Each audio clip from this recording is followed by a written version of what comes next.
우리 예수님께서 우리의 죄악을 담당하시고 고통당하시고 그리하여서 우리에게 부활 생명을 주셨습니다. 할렐루야. 이 사순절에 예수 그리스도의 십자가와 그 은혜와 능력을 더 깊이 묵상하고 누리시기를 축복합니다. 오늘 우리가 읽은 본문을 통해서 끊어지면 반복됩니다라는 제목으로 우리 말씀의 은혜를 같이 나누겠습니다. 며칠 전에 이 OTT 넷플릭스에서 다큐멘터리가 방영된 것이 전국적으로 또 전 세계적으로 지금 큰 충격과 화제가 되고 있습니다. 나는 신이다라는 제목으로 방영이 됐는데 지금 한국 사회에 독버섯처럼 피해를 입히는 이 이단들을 다루고 있습니다. JMS 정명석 그리고 오대양 사건을 일으켰던 박순자, 아가동산 김기순, 여기는 지금도 신나라 레코드 통해서 많은 부를 누리고 있습니다. 만민중학교의 이재록, 이렇게 4명을 다뤘는데 그 중에서도 JMS 정명석의 파렴치한 성폭력 행각이 국내뿐만 아니라 전 세계인들을 충격에 빠뜨리고 있습니다. 여러분, 이 정명석은 통일교회에서 나온 사람이에요. 통일교회 가서 전도돼서 갔는데 거기서 배우면서 이 통일교회 문선명 교리를 배우고 흡수합니다. 그리고 나중에는 더 이상 자신이 배울 것이 없다고 독립선언을 한 거예요. 그래서 1980년에 서울로 올라와서 이제 자신의 이름으로 전도를 하면서 오늘의 여기까지 오게 된 겁니다. 그런데 뉴스를 보면 이 검찰 또 국정원 방송국 여러 요직 가운데에 이 JMS 신도들이 있고 이를 돕는 사람이 있다라는 뉴스도 여러분께서 아마 보셨을 겁니다. 어떻게 이런 일이 가능할까? 어떻게 이렇게 똑똑한 사람들이 이런 이단에 말도 안 되는 말에 휩쓸려서 그를 돕고 있는 것일까? 이런 생각을 하게 되는데 이 정명석 이 사람이 1980년에 서울로 올라와서 신촌에 자리를 잡았습니다. 신촌에 자리를 잡아서 누구한테 전도를 하냐면 연세대 대학생한테 전도를 한 거예요. 그리고 그 연세대 대학생을 통해서 또 연세대 학생들, 그다음에 고려대 학생들, 이런 명문대생들이 전도된 겁니다. 자, 그러니까 그 당시에 이제 기성교회에서 답답함을 느끼는 이 전통을 강조하고 또 답답하고 또 뭐 확실하게 가르쳐주지도 않고 이런 데 있던 청년들이 JMS 교회는 가보니까 선남선녀 그리고 명문대 학생들이 많이 있는 거예요. 그리고 이제 전통적인 그런 찬송가나 이런 걸 부르는 게 아니고 아주 그런 세상적인 다양한 파격적인 문화를 가지고 있는 그런 것들을 하는 수용하고 있는 교회를 보면서 굉장한 매력을 느끼고 거기 모이는 사람들을 통해서 또 사람들이 전도되면서 젊은 대학생들을 중심으로 그것도 명문대생들을 중심으로 성장을 하게 됩니다.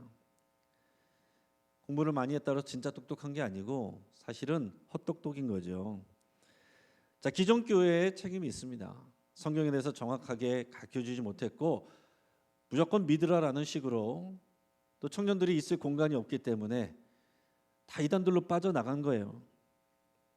그러나 이제 이단 사이비 같은 데서는 우리가 성경의 진리를 조금만 알면 분별할 수 있는데 말도 안 되는 내용이지만 합리적이고 논리적인 체계로 이렇게 가르치니까 여기에 많은 학생들이 젊은이들이 매력을 느끼고 거기에 넘어가는 겁니다.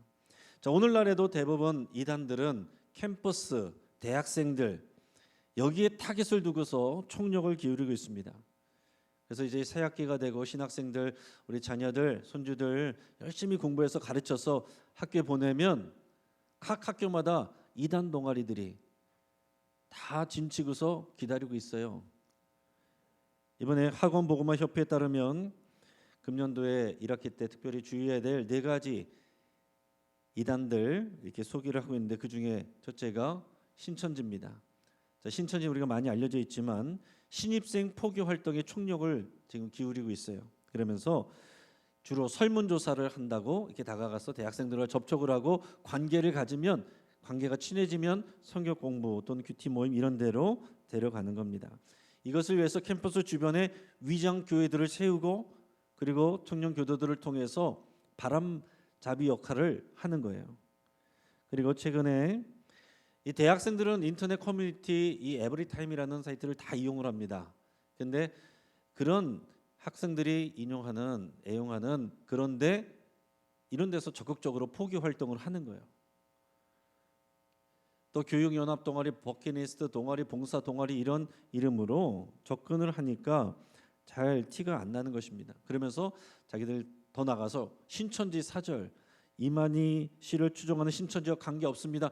이런 문구를 내세우니까 학생들이 또 분별도 못하고 또 속아 넘어갑니다. 또 신학생들 처음에 오면은 모르는 게 많잖아요. 그런 필요들을 적극적으로 공략하는 겁니다. 새 학생들, 신입생들에게 가서 포토샵 또 엑셀 이런 거 재능 기부해주고 가르쳐주겠다 이렇게 접근하고, 그다음에 또 심리학회 뭐 실험에 참여하라, 아니면은 강의에 청중으로 아르바이트 하라 이렇게 소개시켜준다, 이런 식으로 접근하면서 포기 활동을 한다는 거예요. 얼마나 전략적입니까? 또 하나는 하나님의 교회 세계 복음 선교회인데, 보통 여기 하나님의 교회라고 되어 있고 이 안산홍 증인이에요. 죽은 교주 안산홍을 구원자로 믿고 아버지 하나님이라고 부르고, 살아있는 지금 아내 장길자 씨를 어머니 하나님이라고 주장하면서 안식일 6월절을 지켜야 된다 이렇게 하는 데가 하나님의 교회고, 이 캠퍼스 안에도 적극적으로 지금 전도를 하고 있습니다. 중년 여성들이나 신학생이라고 자칭하는 그런 청년들이 캠퍼스 안에 돌아다니면서 주로 설문조사를 통해서 접근하는 거예요. 세계복음 선교협회 교육원 또는 멜기세덱 성서교육원, 엘로힘 아카데미 이런 명칭들이 있으면 조심을 해야 되고 분별을 할 수 있어야 됩니다. 그래서 설문조사를 할 때 이런 질문들을 하는 겁니다. 하나님께서 사람의 모습으로 오시는 것에 대해서 어떻게 생각합니까? 어머니 하나님에 대해서 여러분 들어봤습니까? 그리고 성경에 보면 십계명 제4계명이 안식일을 기억하여 거룩하게 지키라고 그랬는데, 그 안식일이 무슨 요일인 줄 아십니까? 안식일이 무슨 요일이에요? 토요일이죠. 근데 우리는 왜 일요일 날 예배합니까? 여러분 자녀들을 가르치시고 그게 확신시켜 주셔야 돼요. 이게 없는 학생들은, 교회 다녔던 학생들도 대답 못하고 있다가 어버버 하다 끌려가는 거죠. IYF라고 국제청소년연합이 있습니다. 자, 건강한 복음단체는 IVF가 있어요. 그게 건강한 선교단체인데 비슷하게 교묘하게 IYF, 멀리서 보면 그냥 IVF처럼 보이는데 여기는 구원파 계열인 박옥수 계열의 이런 단체입니다. 여기는 구원의 비밀은 자기네 단체와 교회에서만 가르쳐줄 수 있고 그것을 깨달을 수 있다 이렇게 가르칩니다. 기성교회에서는 이 죄사함의 비밀을 모른다, 죄사함의 비밀을 깨달으면 다시 회개할 필요가 없다 이렇게 가르쳐요. 자, 그래서 우리는 오늘 예배 때 여러분 참회 기도 드리셨죠? 그럼 죄사함의 비밀을 몰라서 그런다, 기성교회는 구원이 없다 이렇게 가르치는 겁니다. 또 이 사람들은 영어 말하기 대회, 명사 초청 강연회, 해외 자원봉사, 글로벌 캠프, 국제문화 박람회 이런 문화적 접근을 통해서 들어가는 거예요. 또 캠퍼스 내 동아리 홍보기관에 맞춰서 총학생회나 동아리 연합회의 협조를 받아서 사진 전시회, 문화공연 이런 거를 벌입니다. 굿뉴스코, 기쁜 소식 선교회, 성경 강연회 이런 이름들이 노출되어 있으면 분별할 줄 알고 여기는 가면 안 됩니다. 분별할 수 있어야 돼요. 또 하나는 정명석을 교주로 하는 기독교 복음 선교회 JMS인데 여기도 캠퍼스 안에서 JMS라고 하지 않죠. 산악회, 또 재즈 동아리, 응원단 동아리, 댄스, 무술 동아리 이런 식으로 접근을 하는 거예요. 이게 어떻게 사람들이 알겠어요? 학생들이 어떻게 구별하겠어요? 그리고 특히 여대생 위주로 홍보를 한다는 거죠. 그 왜 그런지는 이 요즘에 나오는 넷플릭스 보고 고발 프로그램을 통해서 그런 성폭행 이런 것들과 연관이 됐다는 것을 우리가 알게 됩니다. 그 외에도 성락교회 김기동 계열 청년 단체인 CBA는 오래전부터 이미 정식 동아리로 활동하고 있고, 유광수 계열의 다락방 대학교 캠퍼스 안에서 DCM이라는 이름으로 활동하고 렘넌트라는 용어를 사용하면서 모임을 진행합니다. 여러분, 여러분의 자녀, 여러분들의 손주들이 그 귀한 손주들 여러분 간절히 여러분 위해서 기도해서 잘 키워서 대학 보내면 끝이 아니에요. 거기에 우리 아이들을 삼키려고 이러고 있는 이단들이 호시탐탐 활동하고 있다라는 겁니다. 여러분, 복음의 진리로 무장되어 있지 아니하면 어떻게 우리의 자녀들이 다 분별할 수가 있겠어요? 우리 자녀는 교회도 잘 안 나오니까 그런 데도 관심 없어요. 괜찮습니다. 그러면 괜찮을까요? 여러분, 복음의 진리가 가치관이 되고 세계관이 돼야 되는데 그러지 못하면 아예 종교에 관심이 없어도 여러분, 세상의 지식 가운데 그것이 중심이 되면 신앙을 놓치고 그런 지식들로 통해서 오히려 신앙을 판단하는 이런 일들이 생겨납니다. 어떤 청년은 도올 김용 선생의 강의들을 듣고서 신앙을 버린 친구가 있고, 어떤 학생들은 학교에서 페미니즘 공부하다가 교회를 떠나는 친구가 있고, 어떤 청년들은 마르크스 좌파 이념을 공부하다가 또 교회를 등지는 그런 경우들이 허다하게 있습니다. 복음의 진리로 무장되는 게 중요하다는 거예요. 교회 다니는 정도로 안 되는 것입니다. 교회 다니는 경력이 아니라 하나님의 말씀과 그 복음의 진리가, 정수가 가치관이 되고 세계관이 되고 내 삶 속에서 나와야 되는 거예요. 그게 안 되면 다른 이단 사설이나 아니면 세상의 지식으로 그것을 가지고 자기가 느끼는 대로 신앙을 판단하고 교회를 판단하고 떠나는 이런 일들이 많아진다는 거죠. 여러분, 위조지폐 감별사 얘기 들으셨죠? 위조지폐 감별사는 위조지폐를 갖고 다니는 게 아니라 진짜 지폐를 항상 갖고 다닙니다. 그래서 진짜 지폐에 익숙해지려고 노력을 하는 거예요. 그래서 진짜 지폐의 무게, 크기, 색깔, 감촉, 생김새, 형태 이런 거에 항상 익숙해지려고 노력합니다. 그러면 진짜 지폐에 대해서 정통하면 가짜 지폐를 분별하는 게 쉬워지는 거예요. 그럼 오늘날 이 시대에 이단 사이비들 우리가 어떻게 다 알겠어요? 여러분, 전문가도 아니고 계속해서 이름 바꾸고 위장하고 들어오는데 어떻게 다 분별합니까? 더 중요한 것은 뭐냐면 우리 자녀들이 또 우리 성도님들이 복음으로 무장되고 그 진리 안에서 가치관이 되고 세계관이 되는 그런 수준으로 올라가셔야 분별을 할 수 있다라는 얘기입니다. 지금 대한민국 사회는 인구 절벽 위기 앞에 놓여 있습니다. 사회학적으로 이거 다 보고되는 내용이죠. 안 그래도 부족한 청년들인데 청년들은 결혼하기도 어렵고 결혼도 포기하고 결혼을 했어도 결혼을 안 하려고 하고 결혼을 했어도 자녀를 안 낳으려고 하는 그런 시대로 가고 있어요. 인구학적으로 사회적으로 볼 때에 젊은 세대는 줄어들고 노인 세대는 늘어나고, 그래서 앞으로 50년 후면은 노인 세대가 절반이 되는 노령화 국가가 된다는 것이 이 전문가들의 이미 분석이 다 나와 있습니다. 당연히 교회는 어떻습니까? 교회도 그 사회학적인 그런 지표가 그대로 적용이 되는데, 그대로 있어도 그렇게 적용이 되는데, 있는 청년들과 있는 다음 세대들도 복음으로 무장되지 않아서 세상 지식 속에서 빠져나가고 이단 사이비에 물들려서 휩쓸려가고 미혹되고 방치되고 있으면 50년이 아니라 당장 5년 안에 교회는 지금보다도 더 큰 위기를 겪게 된다라는 얘기입니다.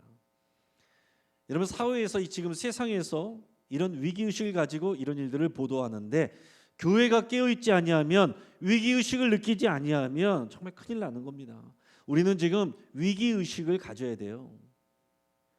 여러분이 다음 세대들이 신앙 안에 바르게 서지 못하는 거 다음 세대들의 책임을 묻겠습니까? 하나님께서 기성세대에게 책임을 묻는 거예요.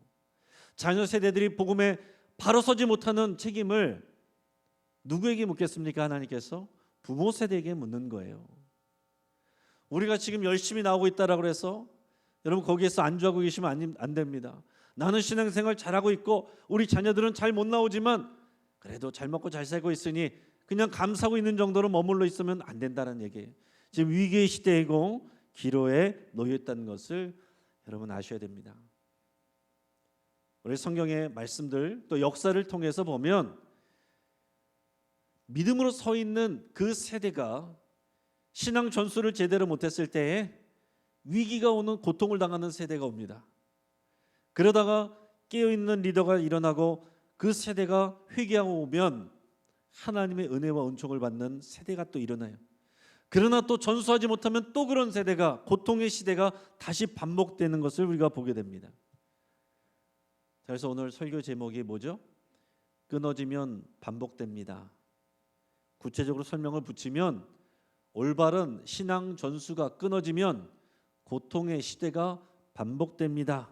이런 뜻인 거예요. 여러분, 이것은 우리의 가정과 가문, 이 사회 전체에 다 적용이 되는 얘기예요. 지난주에 말씀드린 것처럼 신앙생활이란 것은, 신앙이란 것은 나 혼자 예수님 잘 믿고 은혜 받고 문제 없으면 그게 끝인 게 아닌 거예요. 하나님 나라에 대한 이야기고 이것은 세대에 관한 이야기입니다. 이 하나님의 역사는 여러분 성경을 잘 읽어보시면 세대의 일들이에요. 그 세대의 분위기 속에서 하나님이 역사하시는 것을 보게 됩니다. 세대와 세대 간에 이어지는 이것이 하나님의 하시는 명령이고 역사의 원리입니다.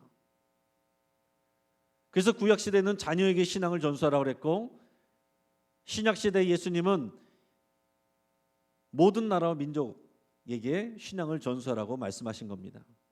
이 사순절에 우리 예수 그리스도의 십자가를 묵상하는데, 예수님이 십자가 메고 골고다 언덕 올라가실 때 많은 여인들이 울면서 따라갔어요. 그때 예수님이 뭐라고 말씀하셨습니까? 누가복음 23장 28절 우리 같이 한번 읽어보겠습니다.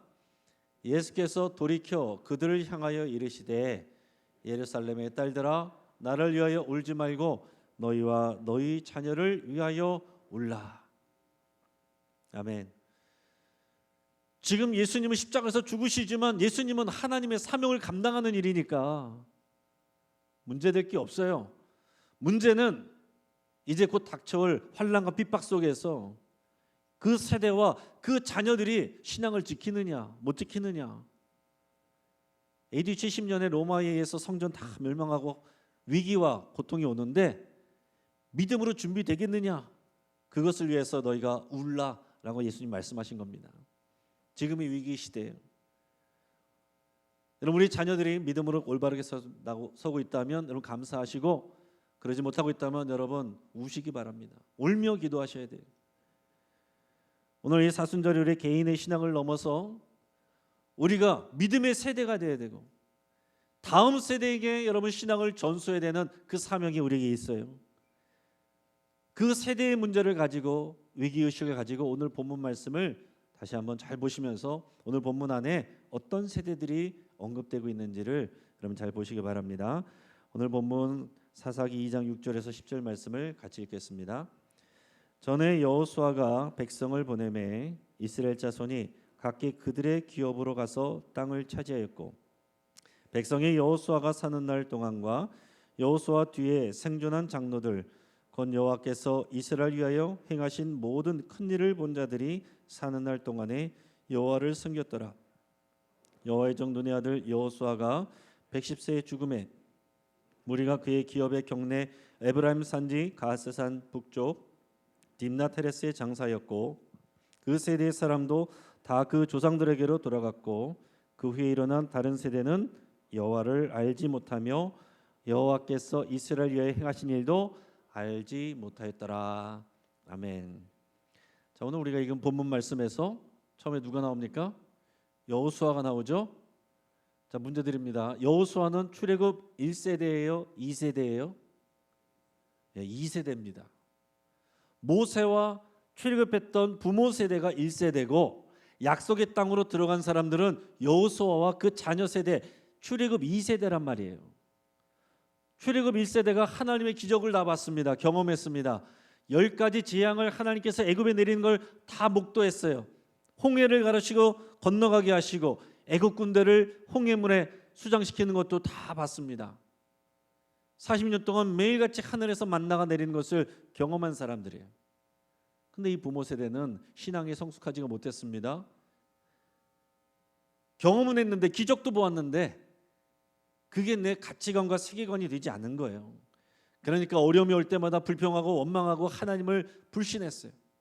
결정적으로 약속의 땅 가나안으로 인도하시는데 그를 소망하지 않아요. 정탐한 사람들의 부정적인 보고를 듣고서 난리가 났습니다. 다 원망하고 불평했어요. 그러면서 그러니까 우리 애굽에서 그냥 살게 내버려 두지 왜 데리고 나와서 우리 죽게 만듭니까? 약속의 땅이라더니 저 가나안 족속 거인 족속들의 칼에 맞아 죽느니 이 광야에서 죽는 게 낫겠습니다. 출애굽 1세대 부모 세대가 그렇게 얘기했어요. 하나님께서 그 얘기를 귀로 들으시고 너희들의 말대로 그대로 행한다. 그래서 출애굽 1세대는 광야에서 다 죽었습니다. 약속을 받았지만 그 약속을 받지 못했다는 거예요. 믿음으로 받지 않으면 못 받습니다. 그래서 그 불신 때문에 광야에서 부모 세대 출애굽 1세대가 다 죽을 때까지 걸린 시간이 40년이에요. 그 부모 세대가 다 죽고 그 자녀 세대 출애굽 2세대가 여호수아를 지도자로 해서 약속의 땅으로 들어가서 그 약속의 땅을 차지하게 되는 겁니다. 그래서 여호수아와 출애굽 2세대는 하나님의 은혜와 은총을 받게 되는 거예요. 하나님께서 약속대로 평안함을 주시고 풍족함을 주셨습니다. 자, 그런데 그 다음 세대가 나오는데 그 후에 여호수아가 110세에 죽어요. 그 후에 있었던 그 지도자들 함께 했고 또 배웠던 그런 어른들이 나이가 들어서 죽습니다. 그들이 같이 있을 동안에는 그 자녀 세대들도 믿음으로 지냈어요. 그런데 믿음의 이 선배 세대가 다 죽으니까 신앙이 충분히 전수되지 않으니까 하나님을 알지도 못하고 어떤 일을 행하셨는지 알지 못하는 다른 세대가 나타났다. 다른 세대가 일어나서 뭐가 뭔지 모르는 그런 시대가 일어났다는 거예요. 그게 바로 사사시대 350년의 기간입니다. 출애굽 40년 여러분 정착하는데 15년 55년 지나서 하나님을 알지 못하는 다른 세대가 일어나 버려서 350년을 각기 자기 소견에 오른 대로 행하면서 지내는, 그래서 끊임없이 외세의 침략과 고통이 이어지는 그런 세대를 350년을 지내게 되었다라는 얘기예요. 근데 그 끝에 누가 나타나냐면 새로운 세대가 일어나는데 사무엘이 일어납니다. 그의 어머니 한나가 기도하면서 간절히 기도하면서 낳은 아들이 사무엘이에요. 이 한나가 그냥 기도한 게 아니고 모세오경에 기록된 대로 하나님 내게 주시면 나시린으로 구별하여 드리겠습니다. 그 약속대로 성막에 보내서 어릴 때부터 성막에서 살면서 성전 제사를 돕고 예배하면서 자라겠어요. 그 믿음의 정말 일꾼으로 자라납니다. 장성한 다음에 사무엘이 어떤 일을 했냐면 전국을 돌아다니면서 모세오경 하나님의 말씀이 무엇인지 가르쳐요. 선포합니다.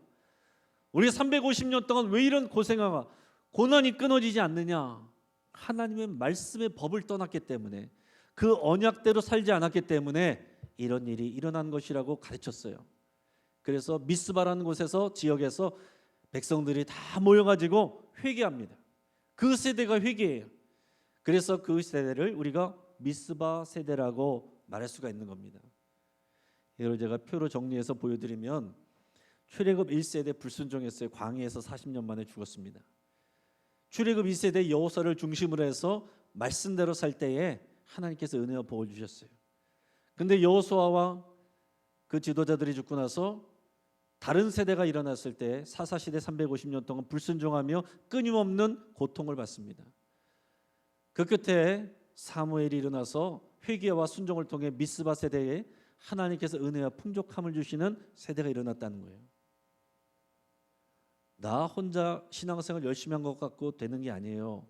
우리 세대가 함께 하나님 앞에 어떻게 반응하느냐에 따라서 하나님께서 그 나라 민족을 이끌어 가시기도 하고 때로는 돌이키기 하기 위해서 고통을 주시기도 하는 겁니다. 지금 우리는 그 갈래길의 기로에 서 있는 것입니다. 여러분, 지금 우리 시대에 오늘의 이 자리에 우리가 있기까지 얼마나 많은 분들이 땀 흘리고 기도하고 값진 희생을 치렀어요. 우리 어르신 세대들 일제시대 때 여러분 순교의 정신으로 신앙을 지켜냈습니다. 한국전쟁과 북한 괴뢰군의 총칼 앞에서도 신앙을 지켜낸 순교자들이 많은 시대였어요. 우리 장년 세대들 열심히 살아가면서 새벽을 깨우고 기도하고 부흥회 다니고 열심히 봉사하고 그래서 부흥의 시대를 이뤘습니다. 그리고 지금 시대, 이제 기로에 서 있는 이 시대가 온 거예요. 감사한 일은 우리 영신교회에 3세대가 다니는 가정들이 많아서 감사하게 생각하고 있어요. 근데 여러분, 오늘 말씀을 잘 기억하시고 어른 세대, 장년 세대가 빠져나가고 난 다음에 그 다음 세대, 지금 학부모 세대와 그 다음 세대가 이 자리에 그대로 있겠느냐? 그게 우리의 관심이어야 되고 초점이 되어야 된다는 얘기입니다. 지금 우리 자녀들이, 자녀 세대가 교회에 나온 것으로 만족하고 있을 때가 아니란 얘기예요. 여호수아와 그 자녀 세대들이 같이 있을 때 괜찮았지만 나이가 들어서 죽고 사라지면 그 세대들이 여호와를 알지 못하는 다른 세대가 일어났다는 얘기입니다. 지금 이 코로나 끝이에요. 안 그래도 어려움을 겪고 있는 이때에 코로나로 해서 다들 신앙이 해이해졌습니다. 대형 교회 몇몇 교회 빼고는 청년들을 보기가 어려워요. 기존에 있던 청년들도 코로나로 해서 신앙생활 해이해졌습니다. 더더구나 이제 세상으로 빠져나가는 청년들, 이단 사이비에는 또 많이 몰려가요. 미혹되고 있습니다. 여러분, 깨어 있어야 되고 이 세대와 세대를 이어가는 이 역사 가운데 하나님이 어떤 일을 행하시고 하나님의 마음이 어떤 것인지를 우리가 봐야 된다는 거예요. 우리 저 문장을 한번 같이 읽어보겠습니다. 신앙의 전수가 끊어지면 고통이 반복됩니다. 신앙의 전수가 이어지면 하나님의 역사가 일어납니다. 아멘. 제가 성경쌤에 다니면서 공부하는 이유는 어떻게 하면 우리 특별히 이 학부모 세대, 그들에게 그 손에 말씀을 쥐어주고 그 자녀 세대를 신앙을 전수하게 할까? 그런 고민 가운데서 저도 공부하는 거예요. 여러분, 다 같이 관심을 가지셔야 됩니다. 지금 당장 이 자리가 채워져 있다고 여러분 감사하고 끝나면 되는 게 아니에요.